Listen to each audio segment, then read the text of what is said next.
말씀 보도록 하겠습니다. 사무엘하 7장 9절에서부터 12절까지입니다. 내가 가는 모든 곳에서 내가 너와 함께 있어 내 모든 원수를 내 앞에서 멸하였은즉 땅에서 위대한 자들의 이름같이 내 이름을 위대하게 만들어 주리라. 내가 또 내 백성 이스라엘을 위하여 한 곳을 정하여 그를 심고 그를 거주하게 하고 다시 옮기지 못하게 하며 악한 종류로 전과 같이 그들을 해하지 못하게 하여 전에 내가 사사에게 명령하여 내 백성 이스라엘을 다스리던 때와 같지 아니하게 하고 너를 모든 원수에게서 벗어나 편히 쉬게 하리라. 여호와가 또 내게 이르노니 여호와가 너를 위하여 집을 짓고 내 수완이 차서 내 조상들과 함께 누울 때에 내가 내 몸에서 날 내 씨를 내 뒤에 세워 그의 나라를 견고하게 하리라. 아멘. 오늘 제목은 다윗의 인격을 본받자입니다. 한번 따라하겠습니다. 다윗의 인격을 본받자. 다윗의 인격을 본받자. 고민 많이 했습니다. 다윗의 신앙을 본받자로 할까? 인격을 본받자 할까? 이렇게 고민을 하다가 인격이 바로 신앙이 되어서 제가 인격을 본받자라는 제목을 정했습니다. 인격이 되는데 신앙이 안 되는 분들이 있어서 그렇습니다. 사무엘 상하의 원래 한국어의 책입니다. 사무엘상 2장에 나와 있는 한나의 기도, 사무엘하 22장에 기록된 다윗의 노래가 마치 이렇게 컵장처럼 본문을 이렇게 감싸고 있습니다. 두 노래를 잘 보셔야 됩니다. 그래야 사무엘 상하를 잘 이해할 수 있는데 그 두 노래의 그 주제는 높은 자를 낮추시고, 그러니까 높은 자는 엘리와 사울이죠. 낮은 자를 높이시는데 낮은 자는 사무엘과 다윗입니다. 그것이 주제입니다.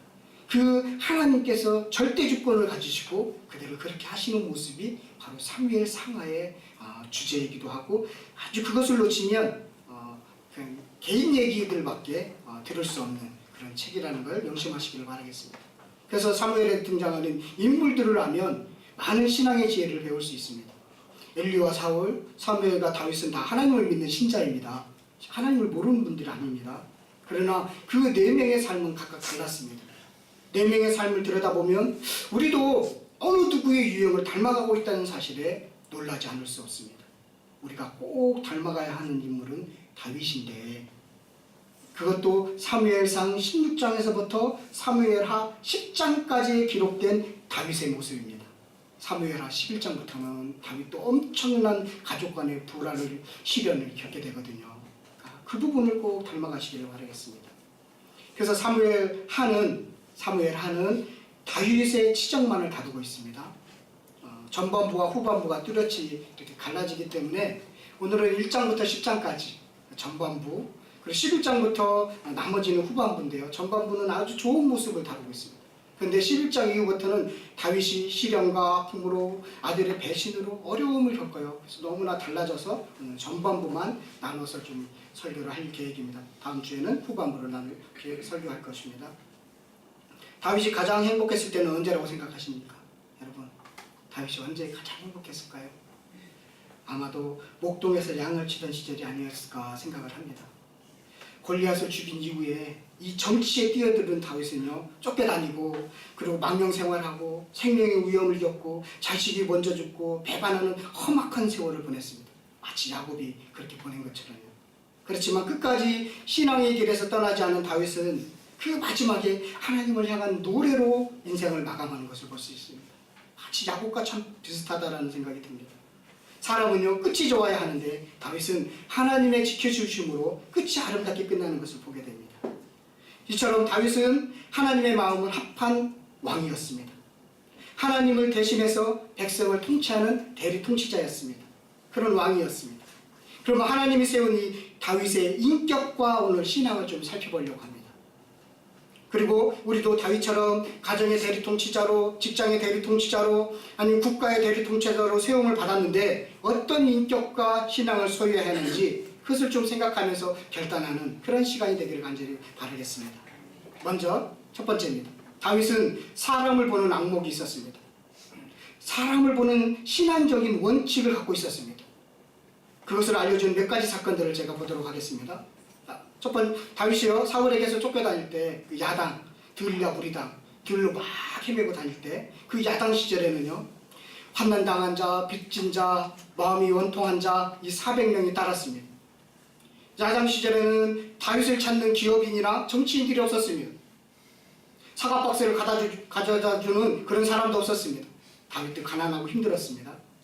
그런데 지금 사무엘하 1장으로 넘어오면 상황이 달라집니다. 자, 오랜 정치적인 정적인 사울이 전쟁에서 죽었습니다. 사람들은 이제 다윗을 주목하기 시작했습니다. 사울은 다윗을 오랫동안 괴롭힌 인물이라는 것은 이스라엘 백성뿐만 아니라 이방인 나라 사람들도 다 알고 있었습니다. 이런 표면적인 정치적인 관계를 이용해서 출세의 기회로 이용하려는 사람들이 있었습니다. 이런 과도기의 상황, 정권 교체기에 다윗은 사람의 속과 겉을 보면서 바르게 판단했음을 우리 말씀을 통해서 확인할 수 있습니다. 먼저 아말렉 청년의 이야기입니다. 자기가 기브온 전투 현장에서 있게 되었는데 부상당한 사울을 만나게 되었다는 것입니다. 사울이 고통을 심해서 자기에게 죽여달라고 해서 그렇게 부탁해서 죽였다는 것입니다. 그래서 사울을 죽였다는 그 증거로서 왕관과 팔찌를 이렇게 내밀었습니다. 우리는요, 그가 거짓말하는 것을 압니다. 사무엘상 31장을 우리는 읽었기 때문에 사울이 스스로 목숨을 끊었다는 것을 알고 있기 때문에 우리는 그가 거짓말하는 것을 압니다. 그러나 다윗은 모릅니다. 아말렉 청년은 사울과 다윗의 관계를 알고 있었던 것으로 보입니다.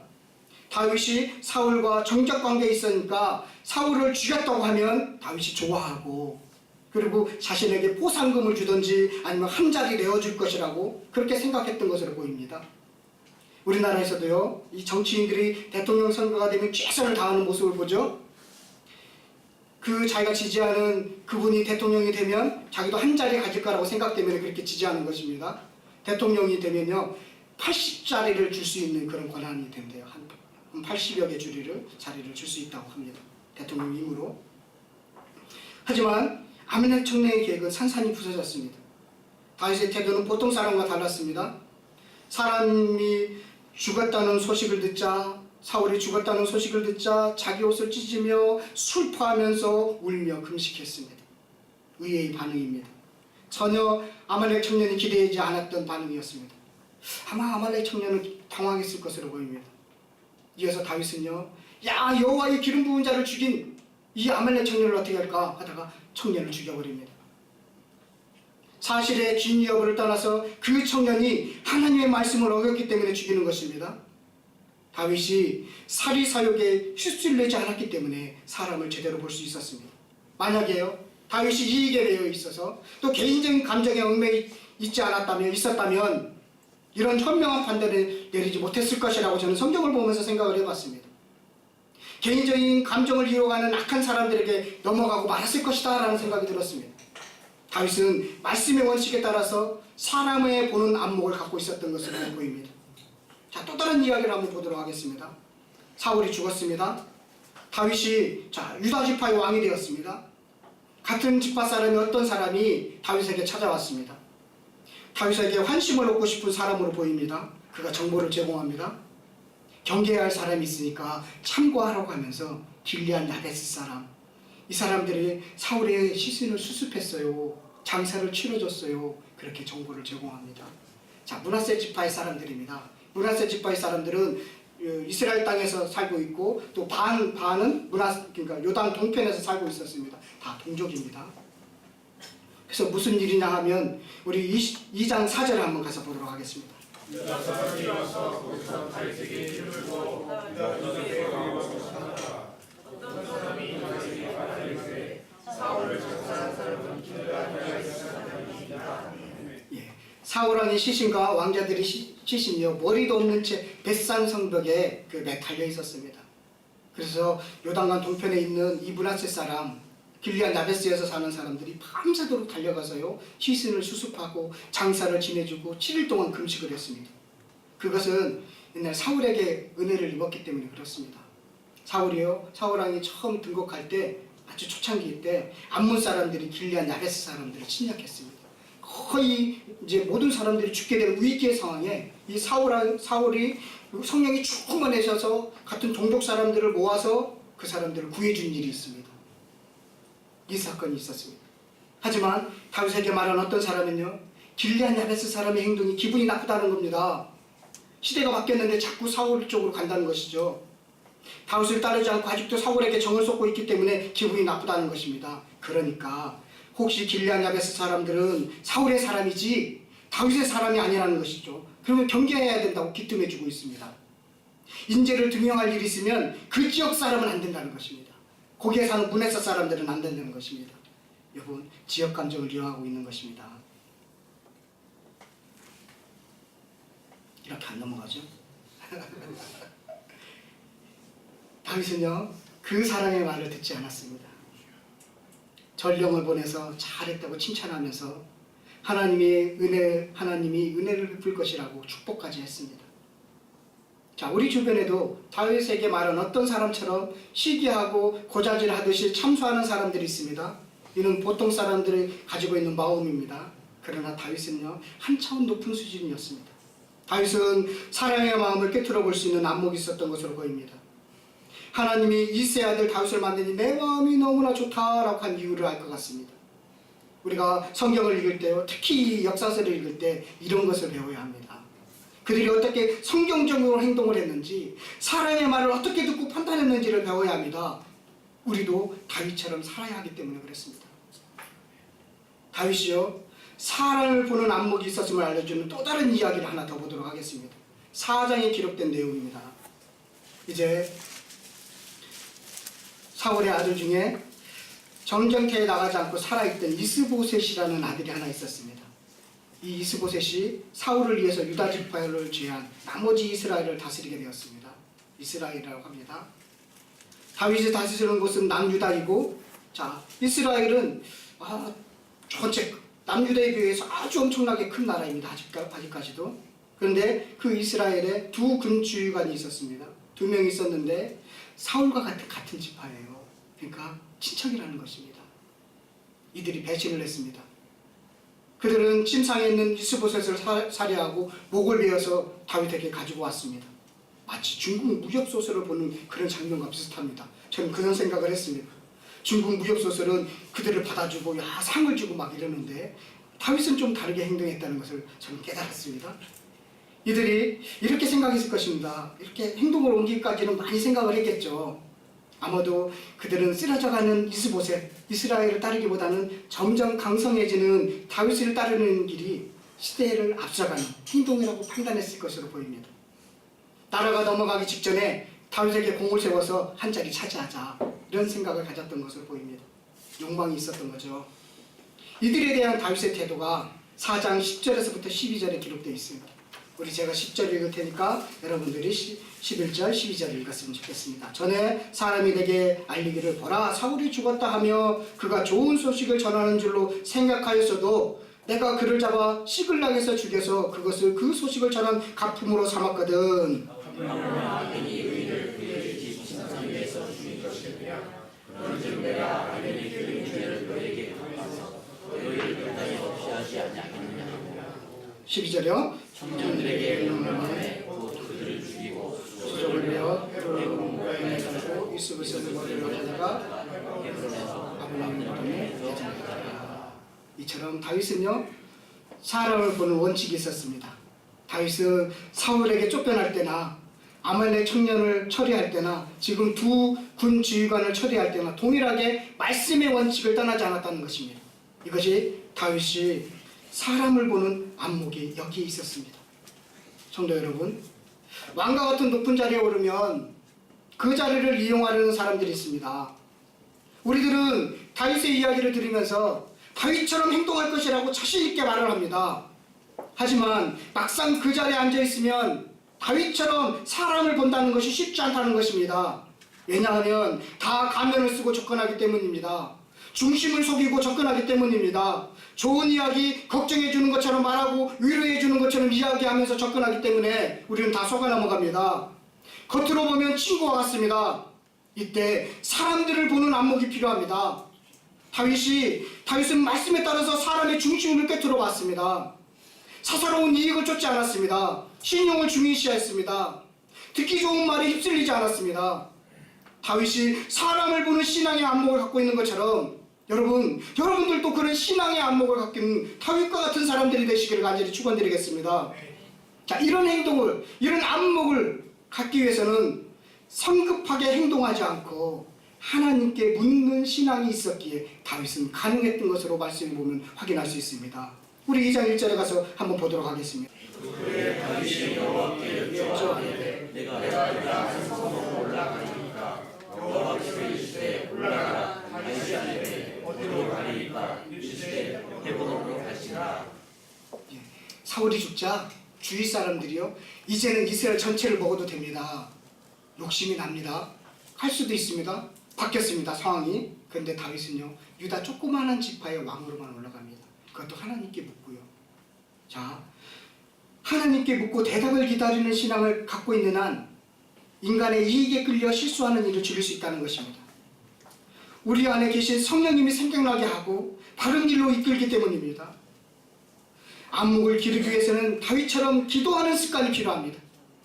무시로 기도하는 습관을 가지시길 바랍니다. 그래서 다윗처럼 사람을 보는 신앙의 안목을 넓혀가는 저와 여러분들이 되시기를 간절히 축원드리겠습니다. 이게 다윗의 인격입니다. 사람을 보는 안목이 있었구나. 두 번째입니다. 다윗은 아픔을 함께 나누며 눈물을 흘릴 줄 아는 인격의 사람이었습니다. 성도 여러분, 제가요, 기자를 그만두면서 목사가 되면서 지금까지 한 가지 아쉬운 점이 있습니다. 그것은 동료이면서 친구인데 참 친하게 지냈습니다. 근데 헤어지면서 서로 사사로운 문제로 다퉜던 것 같아요. 지금 생각도 나지 않습니다. 무슨 문제인지 생각도 나지 않는데 결국은 퇴사할 때까지 그 친구와 해결하지 못하고 그냥 지금 헤어졌는데 늘 마음에 걸립니다. 언제 기회가 되면 그렇게 해야 되겠다. 그런 마음이 있습니다. 혹시 여러분 오랫동안 괴롭힌 사람의 관계가 있습니까? 예를 들어서 오랫동안 괴롭히고 손해를 입힌 사람이 여러분 돌아가셨다면, 그 이야기를 들었다면 어떤 반응을 보일 수 있겠습니까? 야, 시원하다. 정말 잘됐다. 극단적으로 잘 죽었다. 그러지 하지 않겠습니까? 이게 보통 사람들의 심성입니다. 다윗은 어떻게 행동했을까요? 다윗은요, 애가를 지어서 유다 백성들에게 가르쳐 부르도록 했습니다. 북한 대표가 죽었는데 남한 대표가 애가를 지어서 남한의 백성들을 부르도록 했다는 것과 비슷합니다. 그 애가가 바로 활의 노래입니다. 사울과 요나단이 활을 잘 쐈나 봅니다. 1장 19절에서부터 27절에 기록된 활의 노래입니다. 그 중에서 제가 22절, 23절을 한번 보도록 하겠습니다. 죽은 자의 피에서 용사의 기름에서 요나단의 활이 뒤로 물러가지 아니하였으며 사울의 칼이 헛되이 돌아오지 아니하였도다. 사울과 요나단이 생전에 사랑스럽고 아름다운 자이러니 죽을 때에도 서로 떠나지 아니하였도다. 그들은 독수리보다 빠르고 사자보다 강하였도다. 이렇게 슬픈 노래입니다. 여러분이라면 10년을 넘게 죽이려고 했던 사울을 이렇게 애도할 수 있습니까? 사울 때문에 가대에 가서 미친 척했고 물과 풀이 없는 광야에서 생활해야 했고, 그러나 다윗은 사울을 용서하고 사랑의 애교를 지어 부르도록 했습니다. 지도자는요, 예수님이 산상수훈의 말씀처럼 긍휼히 여기는 자가 되어야 합니다. 높은 자리에서 낮은 자리를 내려와서 함께 고통을 당하면서 울어줄 수 있는 긍휼의 마음이 있어야 됩니다. 다윗은 그런 사람이었습니다. 또 다른 애가가 있습니다. 두 개의 애가가 있는데 다윗에게 위기가 찾아왔습니다. 사울왕의 아들인 이스보셋을 왕으로 세운 실질적인 통치자가 있었는데요. 그건 아브넬이라는 군대 장관이었습니다. 아브넬은 사울과 사촌 관계입니다. 그러니까 아브넬의 아버지와 사울의 아버지는 형제이죠. 그러니까 아브넬하고 이스보셋은 오촌 관계입니다. 우리나라 족보로 따지자면 그렇다는 거예요. 아브넬은 못난 오촌 동생을 앞세우고요, 뒤에서 실권을 잡은 인물입니다. 실질적인 권력을 누린 그 아브넬이 욕심을 부리기 시작했습니다. 이 아브넬이 할아버지가 욕심 있는 할아버지인데, 할아버지가 사울왕에 처했던 젊은 여자 리스바를 아내로 삼았습니다. 제가 리스바를 봤는데 진짜 예뻐요. 미스 이스라엘입니다. 아주 이쁩니다. 할아버지나 젊은 사람이나 다 이쁜 여자 좋아합니다. 이스보셋이 보기에는 리스바는 아무리 처해도 왕비였습니다. 그렇죠? 그를 아내로 삼았다는 것은 사울 왕가를 인멸하는 행동이었습니다. 그래서 왜 통관하느냐고 이렇게 따집니다. 그랬더니 아브넬이 화가 나서 이스보셋을 배신하고 이스라엘을 다윗에게 넘겨주기로 합니다. 아브넬이 다윗에게 이런 사실을 알립니다. 다윗은요, 이 아브넬이 어떤 사람인지 잘 알고 있습니다. 그래서 인격이 있는 사람입니다. 그래서 둘이 이제 언약을 맺기로 합니다. 이제 나라가 하나로 되기로 거의 왔습니다. 이 이제 언약을 이제 둘이 맺었습니다. 다윗과 군대장군 아브넬이 언약을 쫙 맺는데 그 자리에 요압이라는, 그러니까 다윗의 군대장관 요압이 그 자리에 없었습니다. 요압이 돌아오니까 전쟁터에 나갔던 것 같습니다. 요압이 돌아오니까 다윗과 아브넬이 화친을 맺었다는 것입니다. 나라를 하나로 통일하기로 언약을 맺었다는 것입니다. 그래서 요압이요, 고향으로 돌아가는 아브넬을 만나자고 합니다. 아브넬은 요압과 사실 풀 문제가 하나 있습니다. 왜냐하면 1절의 전쟁에서 요압의 동생 아사엘을 죽였거든요, 아브넬이. 그래서 이 개인적인 원한을 좀 풀 겸 어차피 만나야 되니까 요압을 만나야 되겠다 이렇게 생각하고 가다가 되돌아옵니다. 되돌아서 요압을 만납니다. 요압이 만나자마자 아브넬을 죽여버립니다. 개인적인 원한을 갚은 것입니다. 참 요압이라는 인물은 이 열왕기 하를 보면서 다윗의 2인자인데, 그런데 참 연구할 만한 대상입니다. 나중에 제가 다음 주에는 꼭 요압에 대해서 제가 여러분들에게 말씀드리겠습니다. 갑자기 다윗에게 위기가 닥쳐왔습니다. 일간지가 이런 소식이 들었습니다. 대문짝마다 아브넬이 뒤통수를 친 다윗이 아브넬이 뒤통수를 쳤다. 야, 다윗도 똑같은 인물이다. 나쁜 놈이다. 수양은 20명밖에 데려올 줄 알았는데 비겁하게 죽였다. 뭐 별 이야기가 다 소문이 퍼졌습니다. 이렇게 뒤숭숭한 상황에 치러지는 이 장례식장이에요. 다윗이 나타났습니다. 다윗이 나타나더니 방성통곡을 합니다. 처음에는 가식적인 울음만 봤습니다. 그러나 다윗의 울음은 진실됐습니다. 다윗이 울면서 지은 애가가 3장 33절과 34절입니다. 이게 애가입니다. 아브넬을 위한 애가입니다. 3장 33절 34절을 보면 이렇게 말씀하고 있습니다. 왕이 아브넬을 위하여 애가를 지어 이르되 아브넬의 죽음이 어찌하여 미련한 자의 죽음 같은고 내 손이 결박되지 아니하였고 내 발이 차고에 채이지 아니하였거늘 불의한 자식의 앞에 엎드려짐같이 내게 엎드려졌도다 하매 온 백성이 다시 그를 슬퍼하여 오니라. 그 마음을 알았다는 거예요. 진심은 통합니다. 다윗의 진실된 울음은 오해했던 백성들을 다윗이 죽이지 않았구나라는 사실을 알게 되도록 바로잡아주는 일이 있었습니다. 진실된 울음은 상황을 바꿉니다. 혹시 여러분 아직도 용서 못하시는 분들이 주변에 있으니까 용기를 내시기를 바라겠습니다. 그리고 용서하시기를 바랍니다. 함께 화해의 진실된 눈물을 흘리시기를 바랍니다. 네요. 진실된 울음은 상황을 바꿔주기 때문에 그렇습니다. 우리도 다윗처럼 진실된 눈물을 흘리는 그런 사람이 되었으면 좋겠습니다. 진실된 눈물을 흘리는 사람이기를 바랍니다. 다윗은 그런 사람이었습니다. 눈물을 흘릴 줄 아는 사람이었습니다. 세 번째로 다윗은 말씀을 깨닫는 지혜가 있었습니다. 다윗이요, 여러분 한번 질문하겠습니다. 말씀을 많이 알고 있었을까요? 네, 다윗 정도 하면 시편도 많이 쳤으니까 많이 알고 있겠지 생각했습니다. 저도 그렇게 생각했습니다. 그런데 모세율법은 잘 몰랐던 것 같습니다. 다윗의 어린 시절은 엘리가 대제사장이었던 그 말씀 희귀한 시대에 어린 시절을 보냈습니다. 그리고 우리 사사기를 보더라도 레위인들의 행실을 보면 알 수 있잖아요. 주일학교를 제대로 못 다녔습니다. 아주 이 기본적인 신앙만 지켰던 것으로 보입니다. 이제 이스라엘 왕이 된 다윗이요, 국가적인 행사에서 말씀을 제대로 알지 못해서 낭패를 당하는 일이 있습니다. 아마도 다윗은요, 그 일 때문에 창피하고 부끄러웠을 것으로 보입니다. 지금도 다윗과 같은 사람들이 참 많습니다. 정확한 통계는 아니지만요, 전 세계 크리스찬의 단 5%만이 성경을 처음부터 끝까지 읽었다고 합니다. 제가 묻지는 않겠습니다. 6장에 기록된 이야기입니다. 다윗이요, 법궤를 옮기려고 결심합니다. 주변 한권과 나라가 안정이 되었습니다. 그리고 400~500년 동안 침략을 당하지 않은 여부수 예루살렘이요, 거기도 점령했습니다. 이제 영토도 넓어졌습니다. 안정을 찾은 다윗은요, 하나님의 법궤를 예루살렘에 모시고 싶었습니다. 그리고 모시기로 결심을 합니다.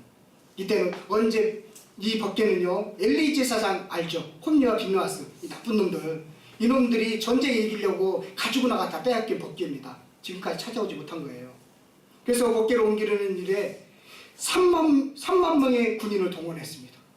그리고 새 수레도 제작했습니다. 새 차를 만들었다는 것입니다. 또 백성들은 잣나무로 만든 수금과 비파, 소고와 앙금, 재금으로 연주를 합니다. 대규모의 행사, 국가적인 행사는 아주 순조롭게 진행되는 듯이 보였습니다. 그런데 갑자기요, 나그네 타작마당에 이르자 수레를 끌던 소가 뛰기 시작했습니다. 법궤가 땅으로 떨어지려고 합니다. 제사장으로서 행사를 진행하던 우사가 깜짝 놀라서 그 법궤를 잡았습니다. 근데 우사가 그 자리에 죽었습니다. 저는 이 말씀이 이해가 안 갔습니다. 사실 왜 죽었을까? 뭐 그 사람은 자기 일에 충성을 다했는데 왜 죽었을까? 참 이해가 안 갔습니다. 사람이 우사가 죽자 행사는 완전히 중단됐습니다. 다윗은 하나님이 두려웠습니다. 그래서 법궤를 오베네돔의 집에 법궤를 두고 돌아갔습니다. 그럼 오베네돔 집은 어떻게 하라고? 그리고 도망가서 그냥 집으로 돌아갔습니다. 3달이 지났는데 이 오베네돔의 집에 복을 받았다는 소식을 다윗이 듣기 시작했습니다. 그래서 다윗이요 다시 결심합니다. 법궤를 예루살렘으로 모시고 해야 되겠다. 나도 복 받아야 되겠다. 그러면서 법궤를 옮기려고 결심을 합니다. 그런데 전에 옮길 때와 어떻게 다른지를 잘 보시기를 바라겠습니다. 6장 13절입니다. 여기에 핵심이 있습니다. 함께 읽겠습니다. 6장 13절입니다. 시작.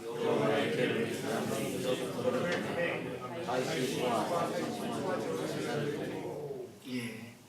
원래 법궤는요 레위인들이 메우고 옮기는 것입니다. 이게 원칙입니다. 화려한 수레가 아닙니다.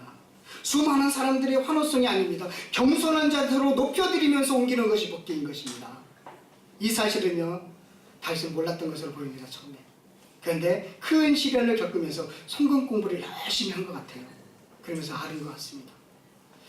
말씀을 처음부터 끝까지 다 알아야 좋다는 사실을 우리는 다윗을 통해서 알게 됩니다. 이 남양주 성실교회는요 창세기부터 계시록까지 다 알고 가르치는 교회입니다. 지금 이번에는 지금 우리가 책별로 지금 쭉 창세기부터 열왕기 하까지 왔습니다. 이제 한 내년 정도 되면 다 계시록까지 여러분들 숲 전체를 보는 일을 할 것입니다. 그러면 숲을 다 보면 그 다음에는 이제 숲 안으로 들어가서 나무 하나하나를 볼 것입니다.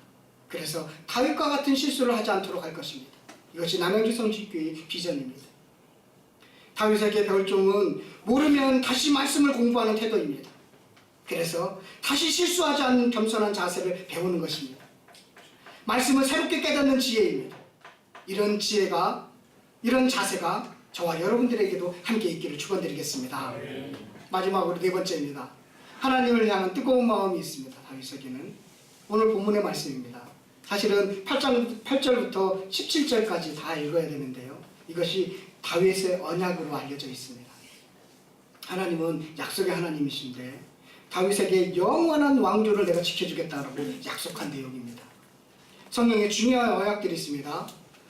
에덴 언약, 아담 언약, 노아 언약, 아브라함 언약, 신의 산 언약, 다윗 언약, 새 언약. 아주 중요한 언약인데 나중에 기회가 있으면 언약만 한번 쫙 정리해 보도록 할 계획입니다.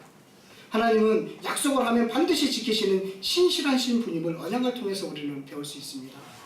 다윗은요 자신은 백합목이 지어진 왕궁에서 사는데 지금 하나님은 아직도 천막, 이 성막에 거하시는 것이 마음이 힘들었습니다. 하나님을 우선하는 그의 신앙과 맞지 않는 그런 모습이기도 합니다. 그래서 하나님의 집을 지어드리고 싶었습니다. 그러나 하나님은요 다윗이 하나님의 집을 건축하고 싶은 마음만 받으셨습니다. 하나님이 이렇게 얘기했습니다. 네가 내 집을 건축하겠다고? 내가 이 나라 너 진정한 왕임을 네가 인정하는구나, 기특하구나, 그 마음을 받으셨습니다. 그러면서 하나님은 또 다윗에게 이렇게 얘기합니다. 너는 안 되고 네 후손이 건축할 거야. 너는 마음으로는 준비되었지 환경이 아직 준비되어 있지 않아. 역대기에서는 이렇게 말합니다. 다윗이 피를 많이 흘려서 안 된다고 기록했는데 지금 다윗은 전쟁 중이기 때문에 안 된다는 뜻입니다. 모든 원수에게서 벗어나서 이제 편안히 쉴 때, 그게 솔로몬 시대인데 그때 성전이 건축될 거야. 나는 안식의 하나님인데 네가 전쟁 중에서 선정을 건축하는 것은 나의 모습과 맞지 않아. 그래서 너는 전쟁 중이어서 안 돼. 그렇게 말을 합니다. 그래서 11절에 말씀하고 있는 말씀입니다. 그러나 마음을 받으신 하나님은요 너의 이름을 위대하게 만들고 다윗 왕조를 영원히 지속하게 할 거야 라고 약속해 줍니다. 자, 여기서 조금만 성경의 지식을 알고 있는 사람들은 이 말씀에 대해서 오해하는 경우가 있습니다. 왜 그러냐면 다윗의 왕조가 지속되지 않는 것처럼 보이기 때문에 그렇습니다. 이스라엘이 멸망했거든요. 그렇죠? 북이스라엘은 아수르에 멸망하고 남유다는 바벨론에 멸망했습니다. 약속을 안 지킨 것 같습니다. 어찌된 일일까요? 문제가 있네. 뭐 이렇게 생각했을 것입니다. 포로로 끌려간 이스라엘 백성과 지도자들도 그렇게 생각했습니다. 그들은요, 사실은 외형적으로 무너진 이스라엘만 생각했습니다. 성경에서 말씀하고 있는 다윗의 시를 통해서 영원히 완성될 새 예루살렘, 다윗의 왕조를 보지 못했던 것입니다. 다윗의 아들로 오실 예수 그리스도가 세울 영원한 나라를 그들은 몰랐습니다. 그래서 그렇게 오해했습니다. 지금도 그런 다윗을 기다리고 있습니다.